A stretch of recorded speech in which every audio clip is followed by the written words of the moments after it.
Kajian Fathul Bari Syarah Kitab Sahih Al-Bukhari, Kitabul Adab, Adab Islami, yang artinya pelajaran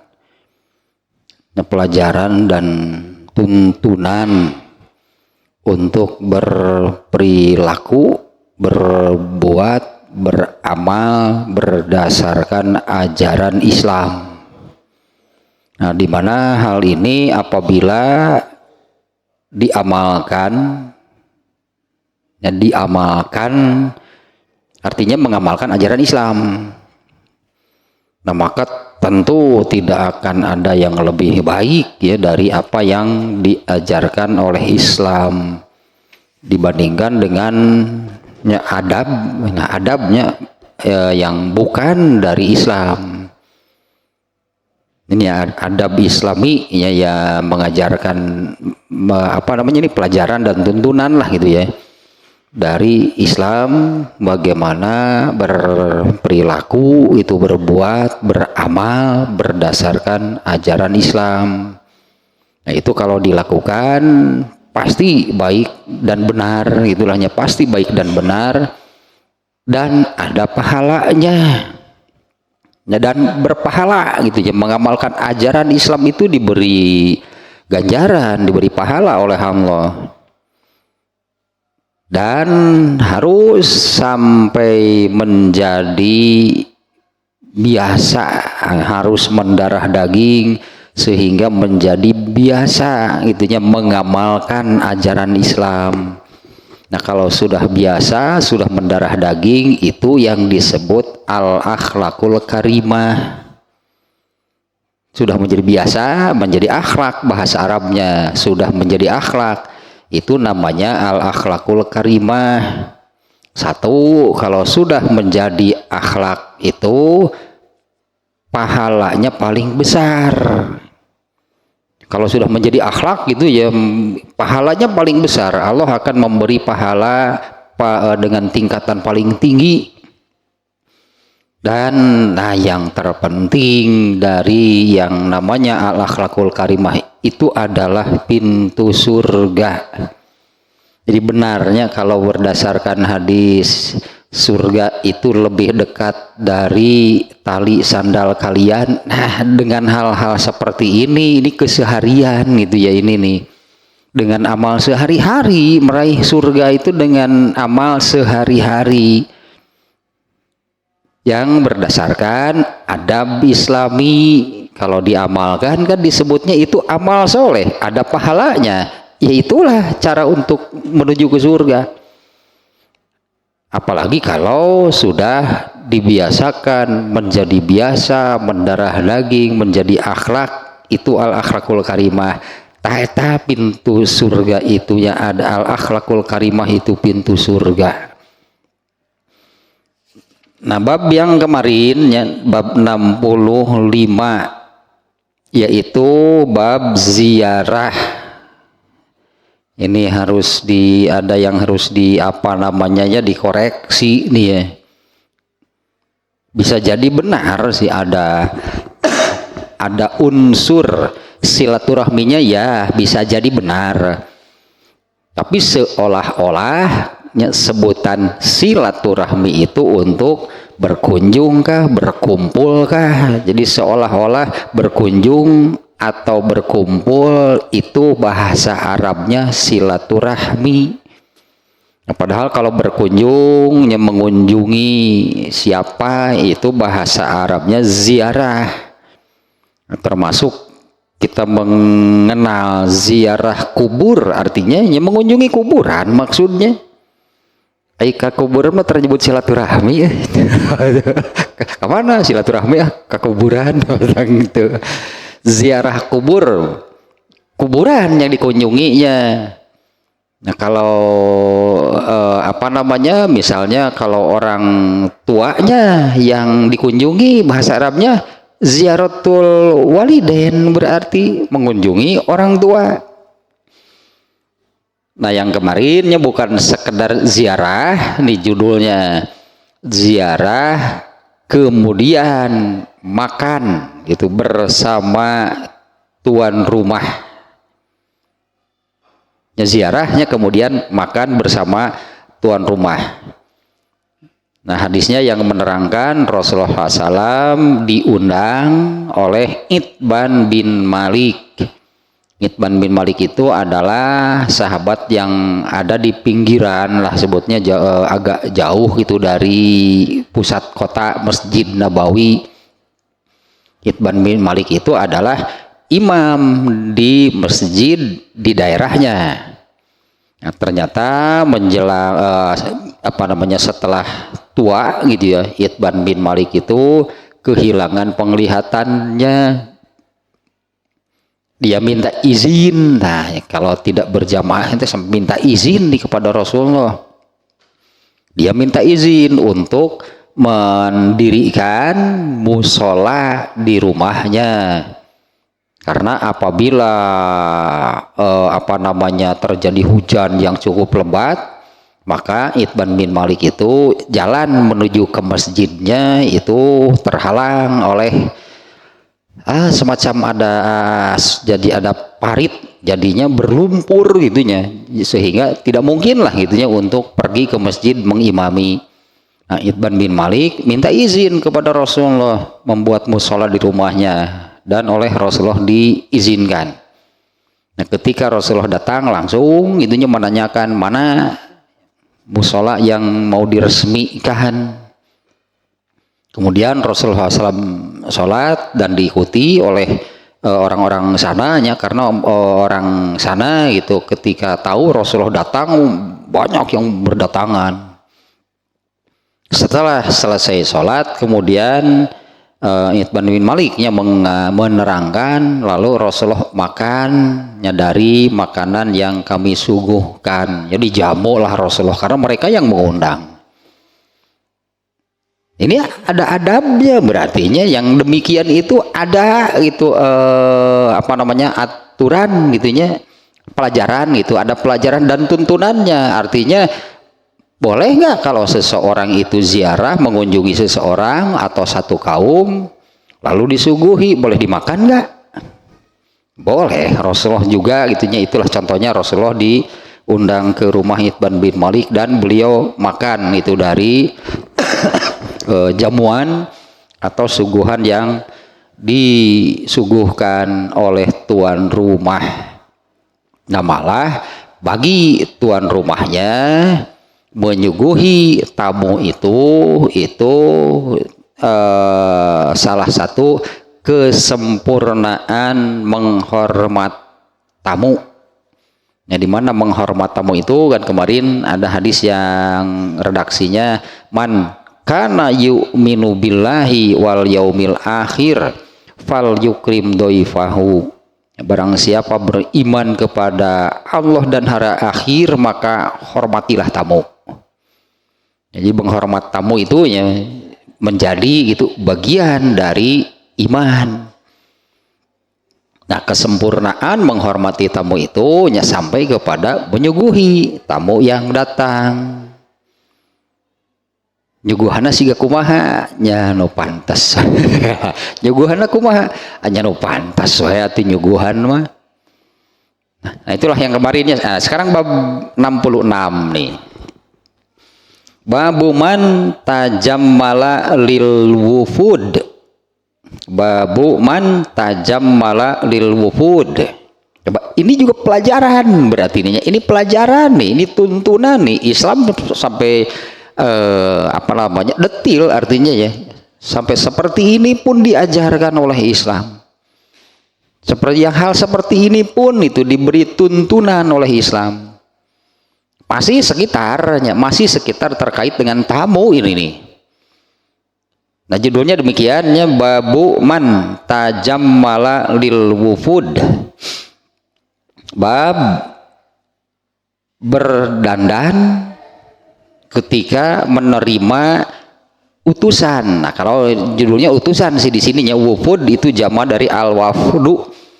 Al-wafdu itu utusan. Nanti kita kenapa judulnya demikian gitu ya.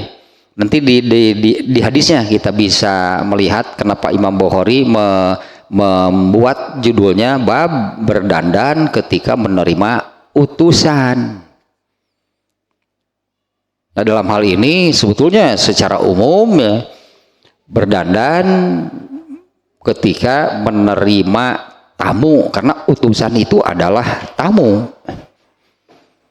Nah, berdandan dalam arti mesti seperti apa? Nah, samalah kurang lebihnya, ada bukan sama. Bab sebelumnya gitu kan. Tuan rumah menyuguhi tamu. Seperti apa sih itu ya, menyuguhinya itu harus bagaimana? Ya kira-kira sebutnya hanya kira-kira nu pantas atau nyuguhan. Kalau misalnya sampai mendadak nih, karena tahu nih ada yang akan ada tamu yang datang, sampai berusaha misalnya mengadakan membeli ini, membeli itu untuk menyuguhinya. Itu lebih bagus kan demikian. Nah, di sini pun seperti apa berdandannya apabila menerima tamu yang pantas wae atuh. Yang pantas lah gitu ya. Kalau ya apa namanya ya, apalagi kan kalau tamunya seperti di bab sebelumnya, ini tamunya Rasulullah nih yang datang nih. Itu kan Itban bin Malik kan mengundang Rasulullah, artinya Rasulullah diundang datang ke rumahnya sebagai tamu. Dan siapa nih? Ini tamunya nih Rasulullah nih. Ya tentulah gitu ya, kalau pantaslah kalau Itban bin Malik memang sudah direncanakan juga kan, karena Itban bin Malik yang mengundang. Maka Itban bin Malik saat itu mengadakan jamuan yang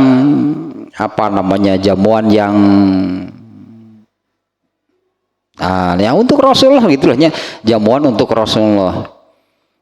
Sepantasnya seperti apa itu, anggaplah begini misalnya, Itban bin Malik yang mengundang Rasulullah, ketika datang suguhan cai herang ya bunggulnya, satu pantas satu, betul dia menyuguhi sesuatu, memberikan sesuatu kepada tamu. Masa mau hanya menyuguhi gitulah, masa hanya disuguhi air saja gitu ya Rasulullah, kan kepantasannya. Nah, di mana kepantasan di sini nantinya akan berkaitan dengan hadis yang tadi, barang siapa beriman kepada Allah dan Rasulnya, karena menghormati tamu itu ada keterkaitan dengan iman.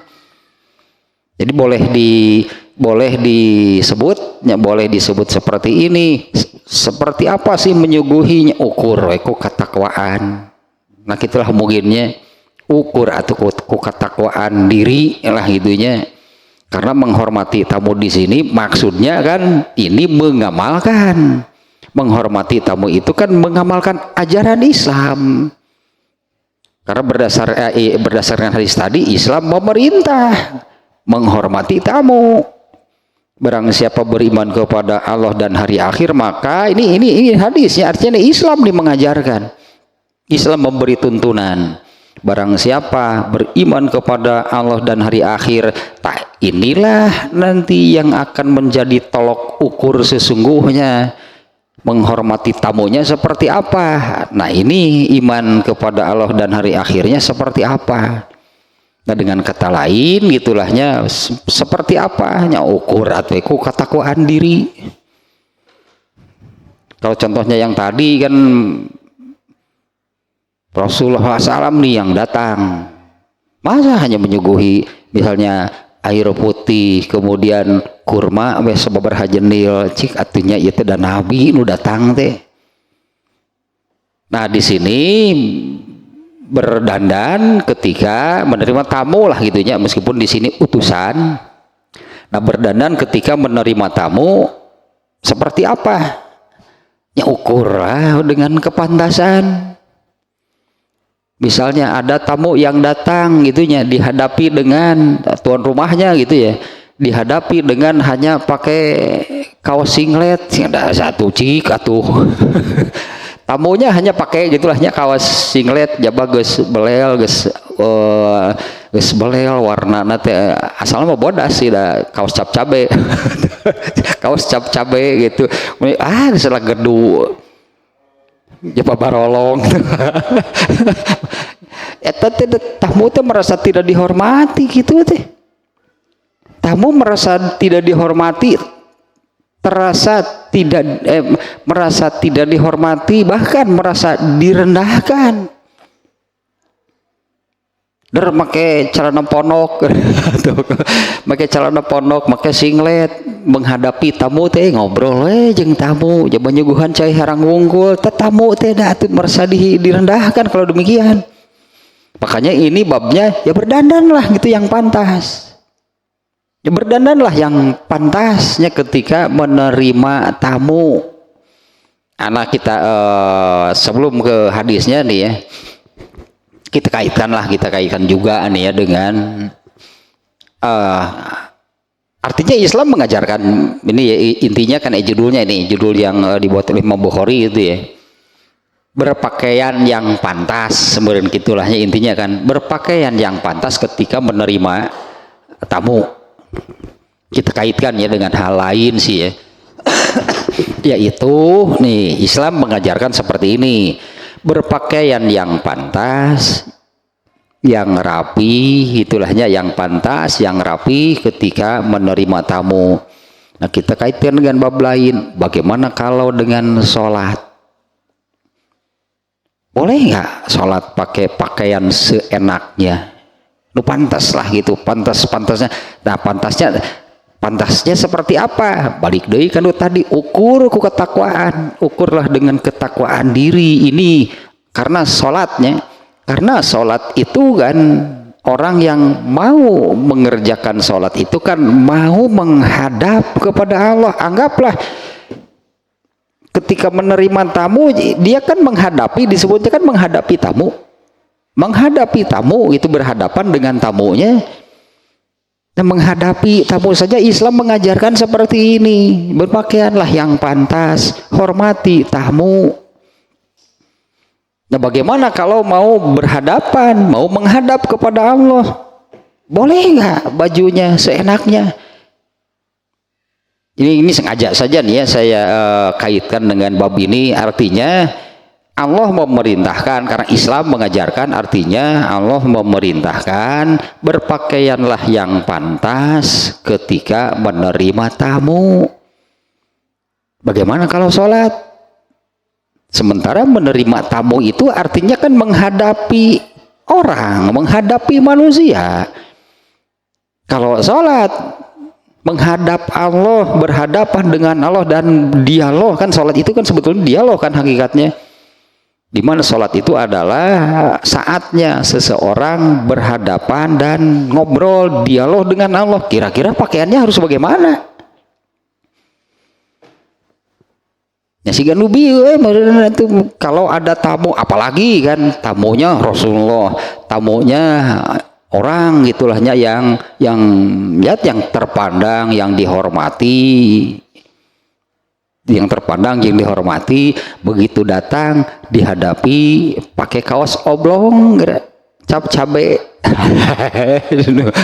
jaba warna geus geuleuh pokoknya meninggalin lagi jaba geus barolong. Tah ukuran menghadapi sesama manusia, statusnya tamu, apalagi memang ini nggak bisa dipungkiri kan ada perbedaan.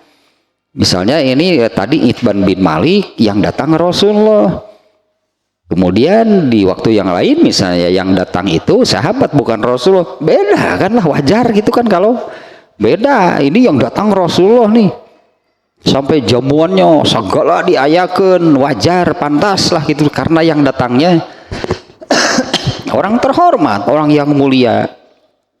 Nah apalagi kan, saya kira kan demikiannya logika kita, apalagi kalau menghadap Allah.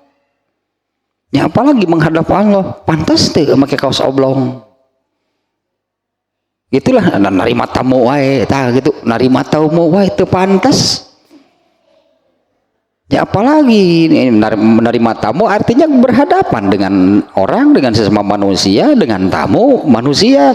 Apalagi kalau mau berhadapan dan ngobrol, berbicara dengan Allah.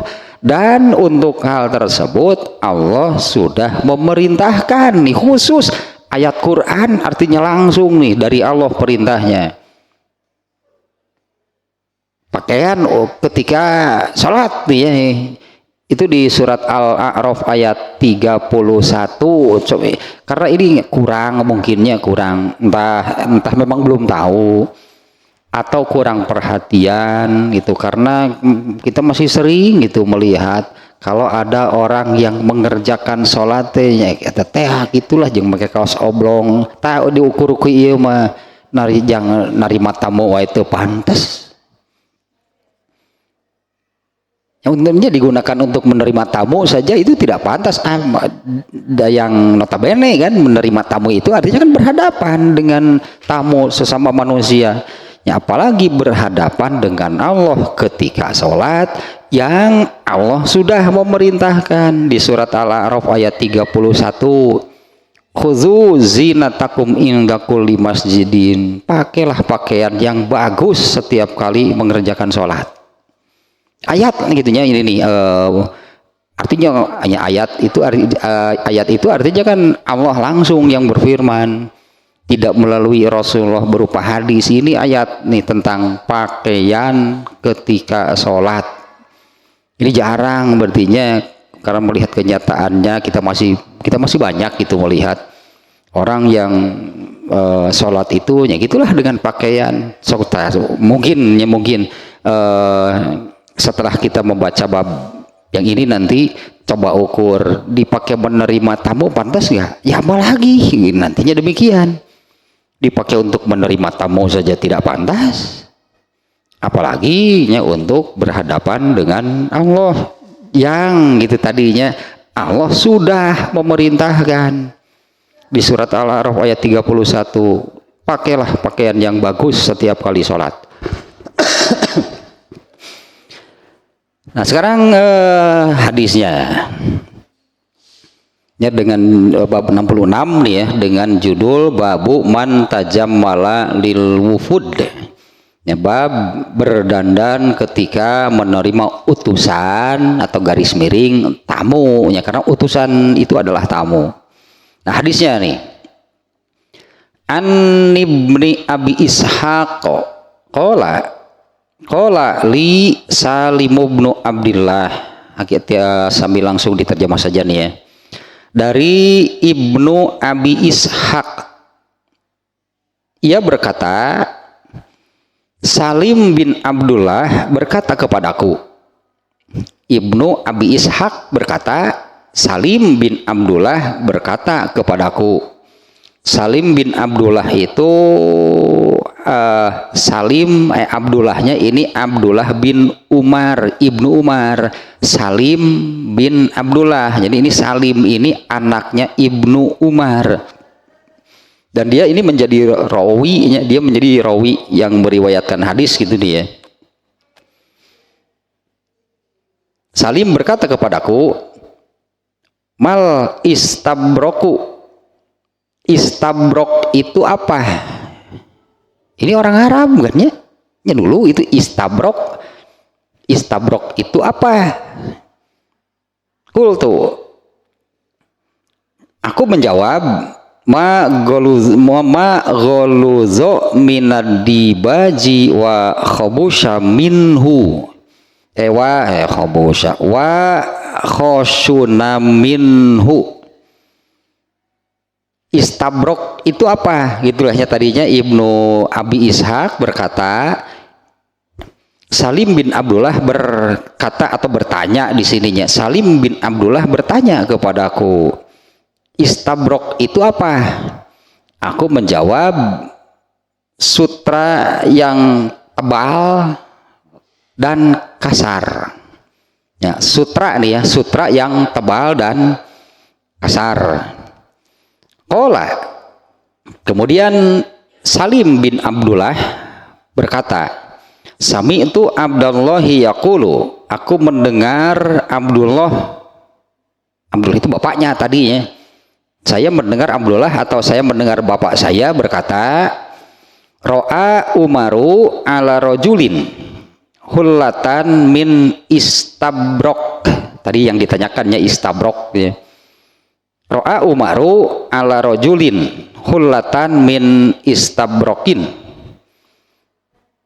Ibnu Umar berkata, Umar bin Khattab nih melihat seorang laki-laki yang mengenakan baju dari istabrok, bahannya kainnya istabrok. Tadi istabrok itu adalah sutra yang tebal dan kasar. Nah, Umar bin Khattab melihat ada seorang laki-laki yang menggunakan baju dari istabrok. Fa'atabihan Nabiyya sallallahu alaihi wasallam. Kemudian orang itu oleh Umar bin Khattab dibawa menemui Nabi. Ini orang yang memakai baju sutra itu ya, oleh Umar bin Khattab kemudian dibawa menemui Nabi. Faqala, kemudian Umar bin Khattab nih. Kemudian Umar bin Khattab berkata, "Ya Rasulullah, ishtari hazihi." Wahai Rasulullah, beli ini baju seperti ini. Bagus berarti ini bajunya ya. Bajunya sutranya dan tebal. Tadi intinya istabrok itu adalah sutra yang tebal dan kasar gitu. Kalau sutra yang terkenal itu kan sangat tipis gitu dan halus sutra itu ya. Bahkan ada apa namanya? Di kita juga kalau kain sarung dari sutra mahal. Kain sarung ukuran dewasa apabila dilipat-lipat itu karena tipis dan halusnya kain sutra ya. Kain sarung ukuran dewasa apabila dilipat-lipat itu sampai bisa masuk ke dalam, kalau dulu ada apa namanya wadah korek api. Ini wadah korek api yang cap 3 durian. Sarung ukuran dewasa dilipat-lipat bisa masuk tuh karena tipis dan halus itu kain sutra. Wah, tentu sangat bagus dan mahal. Nusok make kameja gitu wae teh sok dipakai konser sih. Heran gitu. Kainnya itu apa namanya? Seperti metalik lah gitunya. Kainnya itu apa namanya? Bahasa Indonesia herang teh. Glowing lah, bling bling pokoknya kain sutra lah pokoknya mahal. Yang terkenal itu kan sutra dari Cina itu sangat terkenal dan mahal. Nah, kalau istabrok ini kain sutranya yang tebal dan kasar. Tapi ini namanya sutra adalah sutra, tetap berarti ini kain yang bagus dan mahal. Nah, Umar bin Khattab artinya tertarik gitu ya ketika melihat ada seseorang memakai baju dari istabrok. Mantap, kayaknya dibawa menemui Rasulullah. Nah, kemudian Umar berkata kepada Rasulullah, "Ya Rasulullah, ishtari hadhihi." Rasulullah, belilah baju yang kayak gini. Falbasha liwafdin nasi iza qadimu alaika. Nah, ini nih wajhul istidlalnya nih dari bab sekarang. Wahai Rasulullah, belilah baju seperti ini kemudian pakai. Nah, gitu Umar bin Khattab mengatakan demikian ya. Beli baju yang seperti ini kemudian pakai ketika menerima orang-orang apabila mereka datang sebagai utusan. Sering nih orang datang kepada Rasulullah, nantilah penjelasannya gitu ya, kenapa di sini menyebut bukan tamu gitu tapi utusannya. Ya, Rasulullah, belilah baju yang seperti ini kemudian pakailah ketika menerima orang-orang apabila mereka itu datang sebagai utusan menemuimu. Faqala, kemudian Rasulullah SAW bersabda, nih Umar bin Khattabnya menganjurkan lah itunya, beli ini baju yang seperti ini. Kemudian Rasulullah bersabda, innama yalbasul hariro man la khalaqalahu. Sesungguhnya orang yang sesungguhnya yang memakai sutra itu adalah orang yang tidak akan kebagian apa-apa di akhirat. Ini maksudnya kain sutra itu haram bagi laki-laki. Ya, kain sutranya, tapi sutranya sutra murni. Yang tadi teh atas sutra murni yang tipis, sangat tipis dan halus. Kain sarung ukuran dewasa kalau dilipat-lipat bisa masuk teh ke dalam korek api, ke dalam bungkusnya, bungkus korek api. Nah, Rasulullah menyabdakan demikian, hanyalah yang memakai sutra itu orang yang tidak akan kebagian apa-apa di akhirat. Nah, artinya Rasulullah menolak. Nah, karena demikian berarti haram ya laki-laki memakai kain sutra. Famado fi dzalika mamado, kemudian tidak berapa lama berlalu, ya tidak berapa lama gitu ya. Tidak berapa lama berlalu, kemudian Nabi SAW, summa inna Nabi SAW ba'asa ilaihi bihullatin. Tidak berapa lama berselang, kemudian Rasulullah SAW mengutus seseorang membawa baju yang seperti itu untuk diberikan kepada Umar bin Khattab. Tadi kan Rasulullah menolak, Rasulullah beli ini baju seperti ini untuk menerima kalau ada utusan yang datang. Ternyata Rasulullah kan menolak dan menjelaskan bahwa yang tadinya yang pakai sutra itu nanti nggak di akhirat nggak akan kebagian apa-apa. Tidak lama berselang, kemudian Rasulullah mengutus seseorang membawa baju yang seperti itu.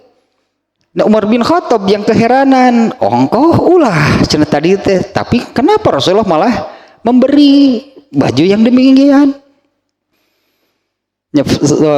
Summa inna Nabiya SAW, jadi malah bukan besoknya, bukan minggu depan, tidak lama berselang setelah Rasulullah bersabda, yang memakai sutra itu orang yang gak akan kebagian apa-apa nanti di akhirat. Sudah saja, artinya kan tidak Rasulullah tidak membeli baju yang seperti itu, tapi tidak selang tidak berapa lama gitu kemudian Rasulullah SAW mengutus seseorang membawa baju yang seperti itu diberikan kepada Umar bin Khattab. Fa'atabihan Nabiya sallallahu alaihi wasallam, kemudian Umar bin Khattab dia bergegas mendatangi Rasulullah SAW. Faqala, kemudian Umar berkata, ba'asa ilayya bihazihi, engkau mengutus seseorang itunya membawa baju yang seperti ini. Wa qad qulta mislaha makulta, bukankah tadi engkau mengatakan begini yang tadi lah gitunya. Engkau mengutus seseorang memberikan gitu baju yang seperti ini kan tadi, itulah seolah-olahnya kan tadi engkau mengatakan bahwa yang memakai sutra itu nggak akan kebagian apa-apa di akhirat. Kemudian Nabi bersabda, innama ba'astu ilaika litusiba biha malan. Ini ternyata maksud nabinya, hanyalah aku mengutus seseorang memberikan baju seperti ini kepadamu itu litusiba biha malan, supaya jual atau ngerahaya batian. Umar bin Khattab tukang dagang.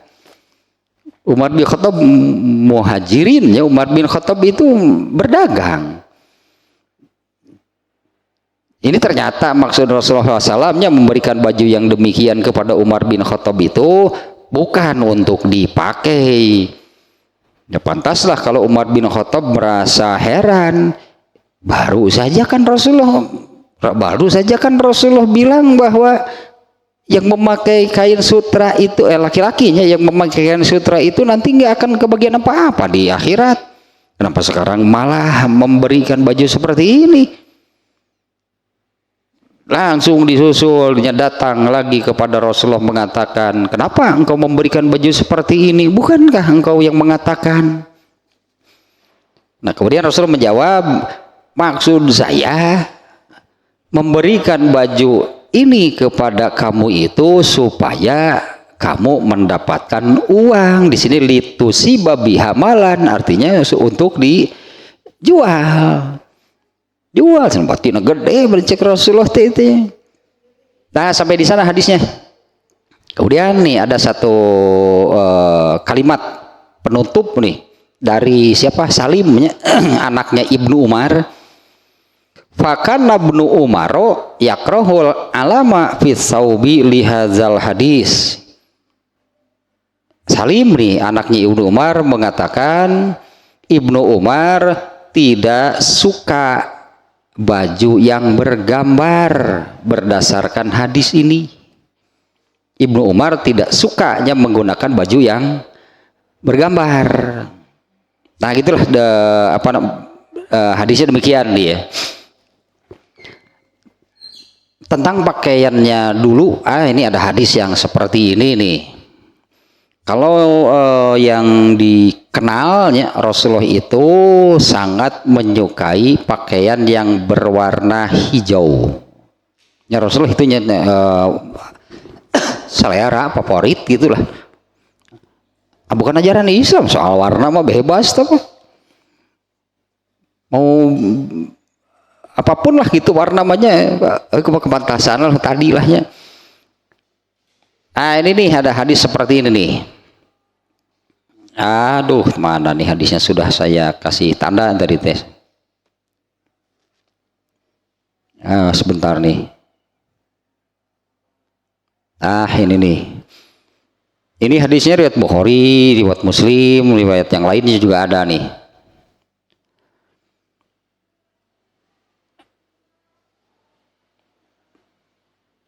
Dari Al-Barra bin Azib, semoga Allah meridhoinya, ia berkata, aku tidak pernah melihat yang lebih indah dari sosok Rasulullah SAW dibandingkan dengan saat beliau berjalan dengan mengenakan pakaian berwarna merah. Bukan hijau ya di sini. Aku tidak pernah melihat yang lebih indah dari sosok Rasulullah SAW dibandingkan dengan saat beliau berjalan dengan mengenakan pakaian berwarna merah. Itu redaksi Ibnu Majah nih. Di Sahih Bukhari ini redaksinya agak beda sedikit kalau nggak salah nih. Rasulullah SAW adalah orang yang berperawakan sedang. Rasulullah itu maksudnya tidak tinggi, tidak pendek. Rasulullah itu serba pertengahan. Jadi tidak tinggi, tidak pendek. Kemudian matanya tidak bolotot, tidak sipit. Aduh, apa itu teh? Matanya tidak bolotot, tidak sipit. Hidungnya tidak mancung, tidak pesek. Rambutnya tidak keriting, tidak lurus. Jadi ikal mayang namanya bergelombang. Kalau keriting seperti orang Afrika, itu disebutnya galing muntang, ada galing tipe peraket. Namun jika orang galing nyere, nyebutnya galing nyere. Nah, aku melihat beliau mengenakan pakaian merah dan aku tidak pernah melihat orang yang lebih bagus dari beliau. Nah, kemudian nih riwayat Abu Daud nih. Hadis yang barusan ya. Aku belum pernah melihat seseorang berambut panjang yang lebih bagus ketika mengenakan pakaian berwarna merah melebihi Rasulullah Sallallahu Alaihi Wasallam. Muhammad bin Sulaiman menambahkan, beliau mempunyai rambut hingga bahu. Rambut Rasul itu sampai bahu ya. Ada di museum museum Rasulullah lah, itu museum Islam, museum Rasulullah. Ada rambut Rasulullah memang panjang. Ini rambutnya memang panjang. Nah, beliau mempunyai rambut hingga kedua bahu. Itu riwayat Abu Dawud ya. kurang lebih samalah yang lainnya. Ini riwayat Muslim. Aku tidak pernah melihat orang yang lebih tampan berpakaian merah daripada Rasulullah SAW. Rambut beliau terurai ke bahunya yang bidang, perawakannya tidak tinggi, tidak pendek. Nah itulah perawakannya tidak tinggi, tidak pendek. Dan juga ini nih,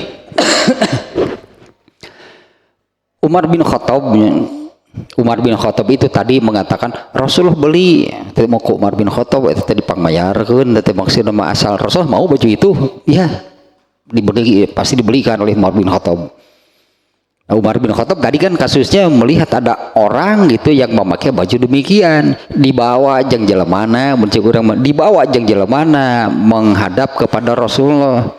Rasulullah menjelema suka baju seperti ini, beli. Itu Umar bin Khattab nanti yang bayar. Lain ke Rasulullah, beli tah nita cek Rasulullah teh jeung urang nu bayar. Nah, Umar bin Khattab itu bukan pernahnya, sering lah gitu. Ini satu kejadian ketika mau menghadapi Idul Fitri. Umar bin Khattab sengaja membeli baju dari Hibaroh namanya. Hibaroh itu saat itu satu daerah yang belum masuk Islam. Satu kampungnya di Hibaroh itu belum masuk Islam. Dan Hibaroh ini terkenal dengan produk fashionnya, konveksi bagus. Baju Hibaroh sangat terkenal, baik bahannya, modelnya. Perancang terkenal itu di Hibaroh asalnya mah. Perancang terkenal itu nu ayeuna itu dasar dirinya asalnya mah. Pokoknya mah bahannya bagus, rancangannya bagus, jahitannya bagus, mahal bajunya gitu kan, mahal bajunya. Nah, Umar bin Khattab pernah sengaja beli ada gamis gitu kan, banyak jenis pakaiannya, saya pun tidak hafal seluruhnya. Ada gamis, ada burdah, ada jubah gitulahnya. Nah, dalam kejadian ini Umar bin Khattab itu membelikan sebuah burdah. Burdah itu baju panjang hingga betis, mungkin hampir sama dengan jubah gitunya, baju yang sampai betis. Yang maksud Umar bin Khattab itu supaya pakai nanti ketika khutbah sholat id. Kayaknya Umar bin Khattab nih membelikan baju Rasulullah yang bagus nih untuk dipakai sholat id. Nah, tapi di sini ada catatan bahwa Hibaroh itu satu daerah yang belum masuk Islam. Rasulullah memakai pakaian Islami. Soal model mah nggak ada Islami bukan Islami. Apa Rasulullah itu pakai pakaian orang kafir? Model kan ya, soal model pakaian yang nggak ada. Soal model artinya Islam tidak mengatur. Ini yang membuatnya orang kafir. Baik dah meuli itu orang mah gitu. Sebenarnya meuli ti kafir nage. Ya seperti sekarang kita lah misalnya membeli ke toko, tokonya ini mau apa, mau kita tanya dulu Islam bukan tokonya, itu nggak ada kaitan. Bisnis mah bisnis is bisnis lah, artinya nggak ada apa bisnisnya ini harus dengan sesama muslim. Nah dulu Abdurrahman bin Auf, Abu Bakar, Abdurrahman bin Auf sampai menjadi sahabat paling kaya, dulu bisnisnya dengan siapa? Ya jual belinya dengan siapa? Ya ada muslim, ada kafir. Artinya itu tidak ada aturan di dalam Islam. Kemudian model pakaian asalnya dari mana? Karena saat itu Hibaroh masih kafirnya, belum masuk Islam. Bajunya sudah dipakai oleh Rasulullah dan dipakai sholat, bukan dipakai sehari-hari, dipakai sholat id lagi. Nah, artinya itu soal modelnya dari mana. Nah, misalnya kita di sini kalau misalnya pakai jas gitu, itu pakaian orang Sunda. Wah, lain lah. Pakaian orang Sunda mah timbereun kudu make pangsi diikat dan itu. Sebut bah salat id hasa geuleuh jadi nanti justru bukannya bagus, coba lamun pakai jas. Nah, itu bebas lah gitu nya. Soal pakaian. Kembali ke ini nih, masalah ini nih.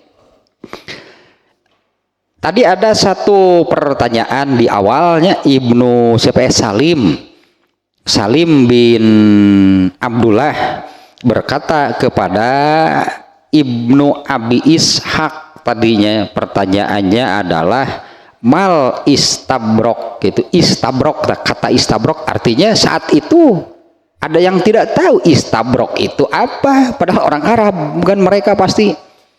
Istabrok itu apa? Padahal kata istabrok itu sudah ada di Quran. Ya, istabrok itu ada di Quran. Bahkan ada 6 ayat nih. Ada 4 ayat di dalam Al-Quran kata istabrok. Di antaranya nih di surat Al-Kahfi ayat 31, ternyata istabrok ini sedang menerangkan pakaian di surga. Nih, surat Al-Kahfi ayat 31, seperti ini terjemahnya. Mereka itulah orang-orang yang bagi mereka surga Eden, mengalir sungai-sungai di bawahnya. Di dalam surga itu mereka diberi perhiasan, menggunakan perhiasan dengan gelang emas. Alah, jadi nanti kita ini pakai gelang emas, laki-laki. Mereka hanya menggunakan perhiasan gelang emas, dan mereka memakai pakaian sutra hijau dari sutra halus dan sutra tebal. Nah, di ayatnya itu min sundusin wa istabrok. Kalau sundus itu kain sutra yang halus tipis, nah kalau istabrok yang tebal dan kasar. Padahal ada gitunya kata istabrok di dalam Al-Quran, gitu, di dalam ayat Al-Quran. Tapi tadi Ibnu Salim bin Abdullah itu bertanya, kamu tahu istabrok itu apa? Dia ada berarti yang saat itu belum tahu gitu arti dari istabrok nih. Kemudian satu lagi di surat Ad-Dukhan ayat 53, samalah yalbasuna min sundusin wa istabrokin mutaqabilin. Mereka memakai sutra yang halus dan yang tipis, dan sutra yang tebal. Kemudian surat Ar-Rahman ayat 54. Ini semuanya menerangkan di surga nih ya. Mereka bertelekan di atas permadani yang bagian dalamnya dari sutra. Nah, yang bagian dalamnya dari sutra istabrok nih, sutra yang tebal tadi ya. Kemudian satu lagi surat Al-Insan ayat 21.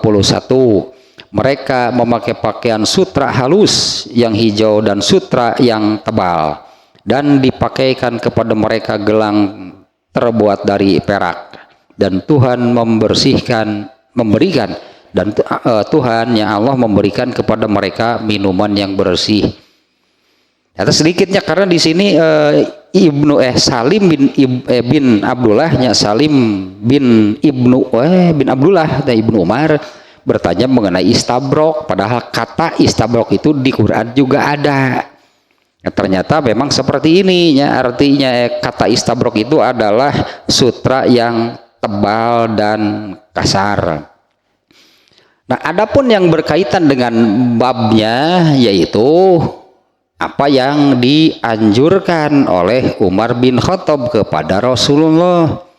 Rasulullah, belilah baju seperti ini, itunya beli nih baju seperti ini. Nah, dari kata-kata yang ininya falbasha, dan pakailah, itunya belilah baju seperti ini dan pakailah ketika menerima utusan. Nah, kepada Rasulullah SAW itu sering datang, utusan-utusan dari berbagai daerah. Nah, di mana keperluannya beragam. Ada yang datang untuk masuk Islam, untuk menyatakan diri masuk Islam, ada. Kemudian ada juga yang datangnya itu yata'allamuna umuruddin, untuk belajar tentang Islam. Ya, yang maksudnya belajar tentang Islam untuk diajarkan lagi. Nah, dari kata Umar bin Khattab ini, nah bagian ini nih ya yang menunjukkan, dan Rasulullah kan menolak, bukan menolak ini kan Pak, sekali lagi istabrok ini kan sutra, ini pakaian bagus kan, ini pakaian yang bagus. Nah, Umar bin Khattab itu terpikir, katakanlahnya terpikir nih oleh Umar bin Khattab, beli baju seperti ini untuk apa? Jadi untuk apa nih Umar bin Khattab menganjurkan Rasulullah SAW membeli baju seperti ini? Umar bin Khattab menyebutkan secara khusus tadi, beli baju seperti ini dan pakailah, gitunya, pakailah apabila menerima tamu, menerima utusan-utusan, menerima tamu. Nah, hal itu tidak dinyatakan salah, tidak dikoreksi itu oleh Rasulullah, karena nih apa yang disebutnya, apa yang datang dari sahabat, kalau salah pasti Rasulullah akan meluruskan, Rasulullah akan mengoreksinya, dan Rasulullah akan menerangkan yang benarnya seperti apa. Nah, dalam hal ini Umar bin Khattab menganjurkan Rasulullah SAW membeli baju yang bagus tersebut, istabrok itu baju yang bagus. Untuk apa? Umar bin Khattab mengatakan, dan pakailah ketika menerima tamu. Nah, itu tidak dinyatakan salah oleh Rasulullah, tidak dikoreksi. Yang salah itu adalah baju sutranya, di mana Rasulullah menyatakan seperti tadinya bahwa yang memakai sutra itu adalah orang-orang yang di akhirat nanti tidak akan kebagian apa-apa. Nah, ini yang dilarang ya, yang jadi diharamkan gitu ya bagi laki-laki nih. Kalau perempuan boleh, perempuan ya, kalau perempuan gitu boleh memakai kain sutra, kabeli mah alah ada mahal pisan itu dah hari kabeli mah pek bae. Para sahabat juga selera berpakaiannya beda-beda. Ada sahabat yang suka berpakaian yang bagus, berpenampilan rapi gitulahnya, perlente gitu ya.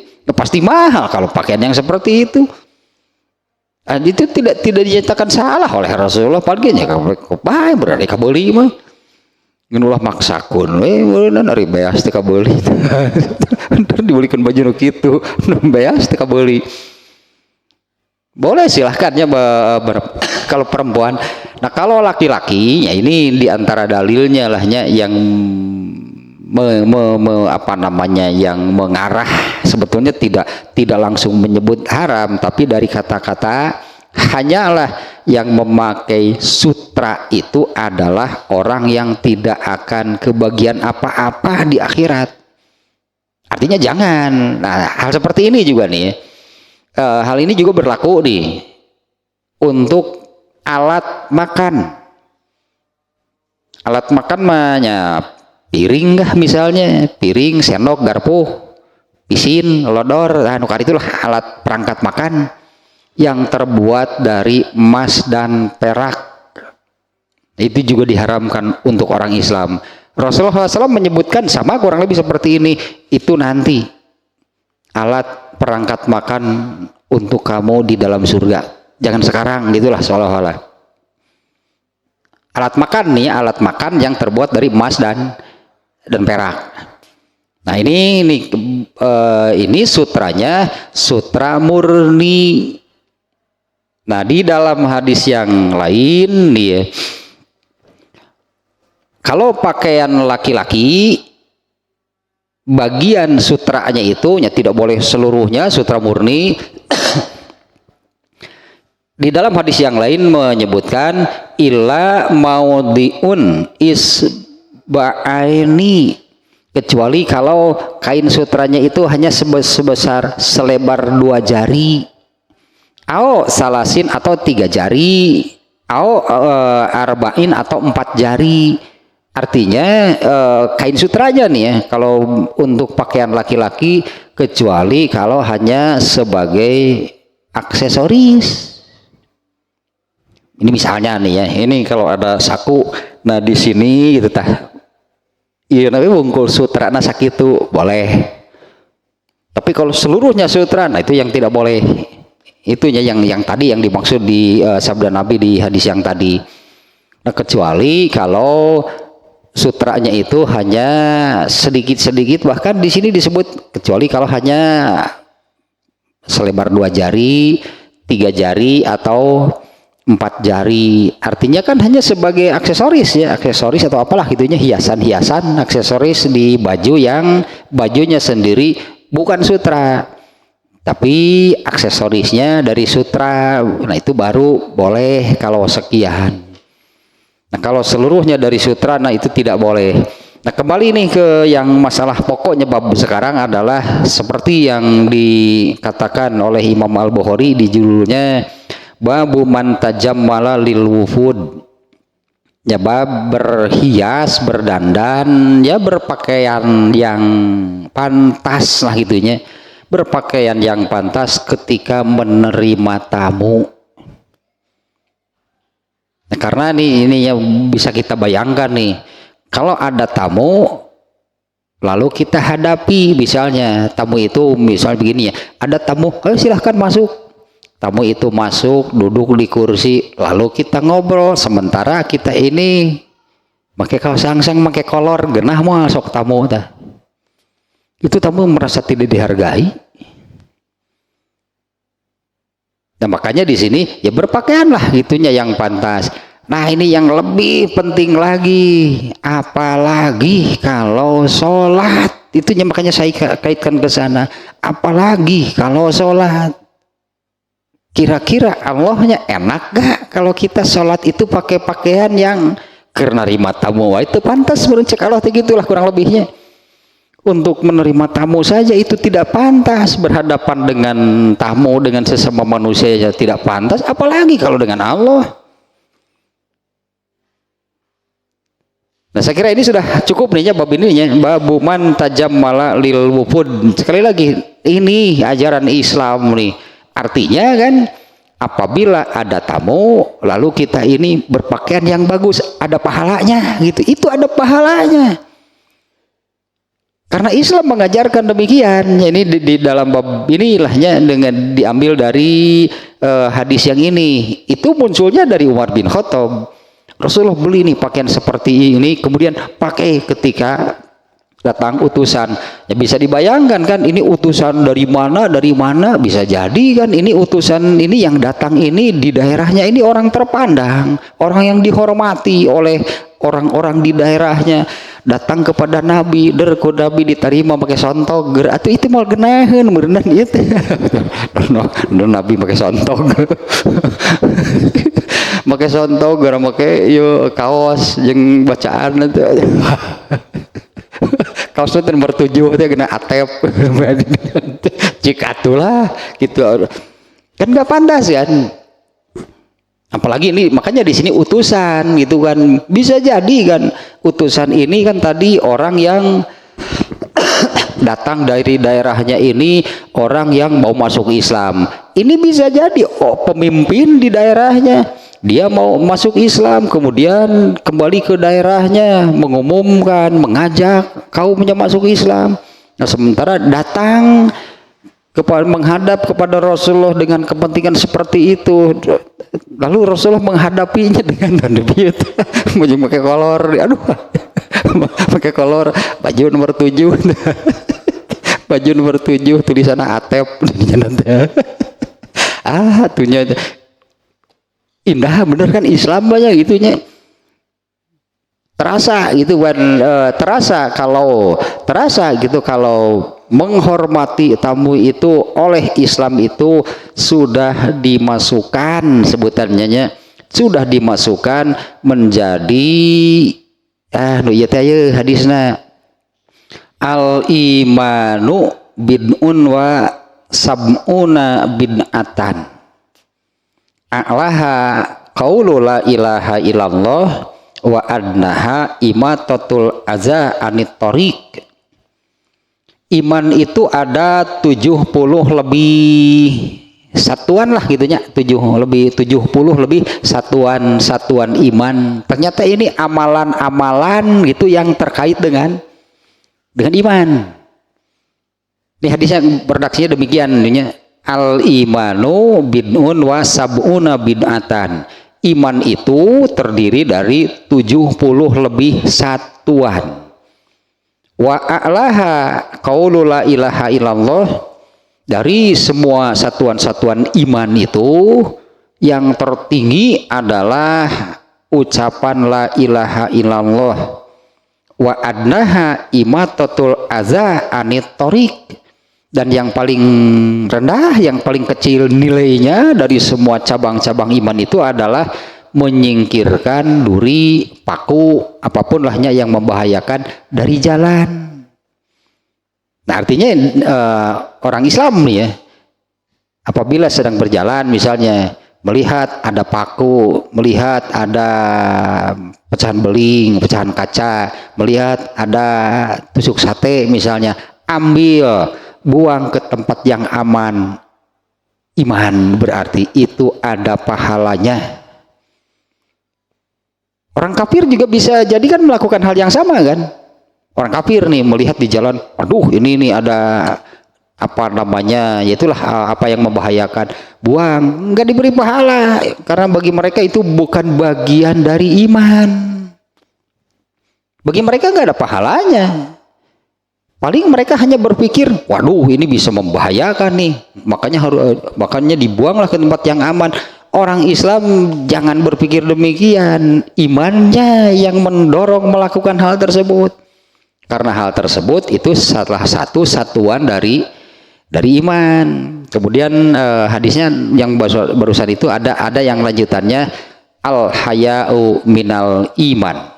Dan rasa malu itu salah satu bagian atau salah satu satuan dari satuan-satuan iman. Seluruhnya ada 70 lebih. Nah, termasuk ini berarti di salah satunya nih ya, menghormati tamu itu bagian dari iman. Dan di antara menghormati tamu itu ya dalam bab ini adalah dengan cara ya berpakaianlah yang pantas kalau menerima tamu. Jangan sampai tamunya merasa dihinakan, merasa direndahkan, merasa tidak dihargai karena kita menghadapinya dengan menggunakan pakaian yang ya gitu ya, pakaian itu pantas lah gitunya, ukurannya kan pakaian yang tidak pantas. Kalau saya contohkan tadinya ada tamu lalu kita suruh masuk, duduk di kursi tamu, kita ngobrol, sementara kita tuan rumahnya sok dikokolor gerak make singlet jabanu warna tinggi kulehe geuleuh, itu tamu merasa tidak dihargai. Nah kalau menurut ini kan, menurut ajaran Islam ini adabnya, menurut adab Islam nih, tuntunan Islam, berpakaianlah dengan pakaian yang pantas, gitulah intinya nih ya. Berpakaianlah atau pakailah pakaian yang pantas ketika menerima tamu, karena jelas menghormati tamu itu salah satu bagian dari apa namanya tadi sebutannya, satuan-satuan iman ya, yang sangat banyak di satuan-satuannya, dari yang tertinggi sampai yang terendah. Yang tertinggi adalah ucapan la ilaha illallah, yang paling rendah adalah menyingkirkan duri dari jalan. Tambahan sedikitnya tentang soal ini, menyingkirkan duri dari jalan nih ya. Di dalam riwayat Bukhari ini ada nih hadisnya. Di dalam riwayat Al-Bukhari ini tentang menyingkirkan duri dari jalan.